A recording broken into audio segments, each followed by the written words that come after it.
From the Bob Mills Weather Center, the Oklahoma weather expert, Travis Meyer.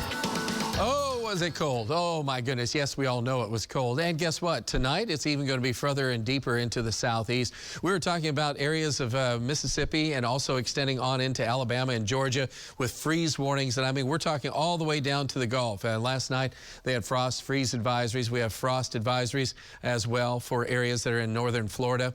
So this is a big, very, very cold air mass. Earlier today, this was as of earlier this morning, we did have temperatures in the teens and 20s across kind of the breadbasket of the country.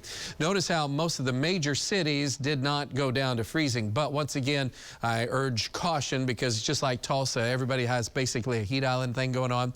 And when you have a heat island effect going on, then that pretty much kind of makes the cities a little bit warmer. But once you get in the outlying areas, it gets a lot colder faster. But this was, again, a very early season one, and it was very intense in terms of the cold air. Very unusual, and the reason it was so unusual is, again, the drought really added to this because there hasn't been any near surface moisture to speak of. And so we ended up with the coldest temperatures in the state. And you can see southwest Oklahoma, 36, 39. Yeah, it was cold, but it wasn't frigid. I mean, these are some seriously frigid temperatures. And so taking a look this morning at some of those temperatures, we were down to 18 in Bartlesville, and we're talking about 17 in Nowata as well as Veneta, 19 in Jay. So again, if you're just to the north and east, you had the coldest temperatures. But once you get to 24 or below, that's called a killing freeze. So that just pretty much wipes out anything that's green.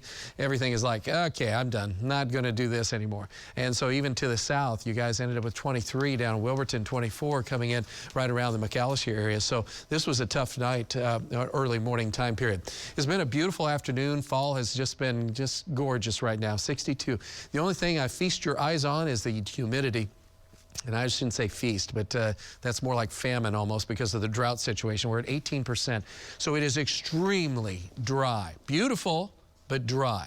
We're looking at temperatures in the 50s and 60s still at this hour. Temperatures are going to be dropping off fairly quick tonight.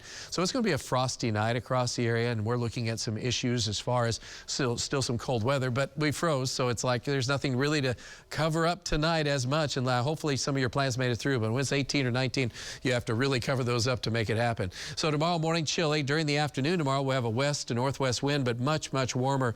We'll be in the mid to upper 70s across the area, low 70s if you're on the east side of our viewing area. And then on Friday, it is still like crazy warm.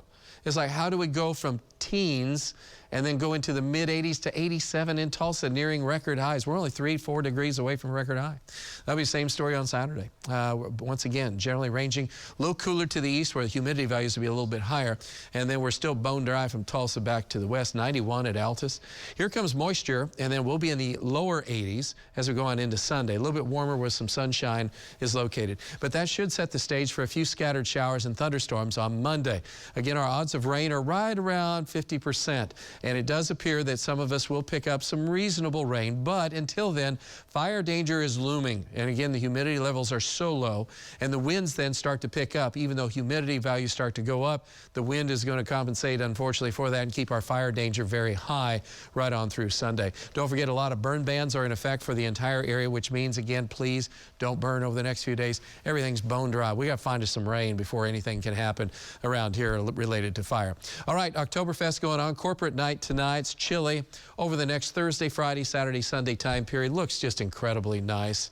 It's just going to be warm and pleasant. Pumpkin Patch Cast is looking good but windy. So if you're having the kids out, going to have them at fun events across the area, that is something you'll have to be aware of. Also, we're talking, don't forget, Black Gold Days going on in Glenpool. So our forecast looks like this. We're talking about temperatures that are going to be in the 40s at 9 o'clock tonight. Chilly. And then it'll be cold in the morning. In the heart of Tulsa, we'll be in the upper 30s. But if you're in outlying areas, you could be down around 32 or so don't be surprised on that. Winds will be very light out of a northeast direction as well, and then becoming more southeasterly, and then southwesterly as we go through the daytime hours with warmer temperatures as we go into the afternoon. In fact, we're talking about temperatures that'll be very warm for Friday and Saturday. Fire danger remains very high through Sunday. Here's that chance showers and storms Sunday night into Monday, and then it's really pretty pleasant next week. But man, we have to find rain. That is your weather forecast. We are back with sports in just a minute.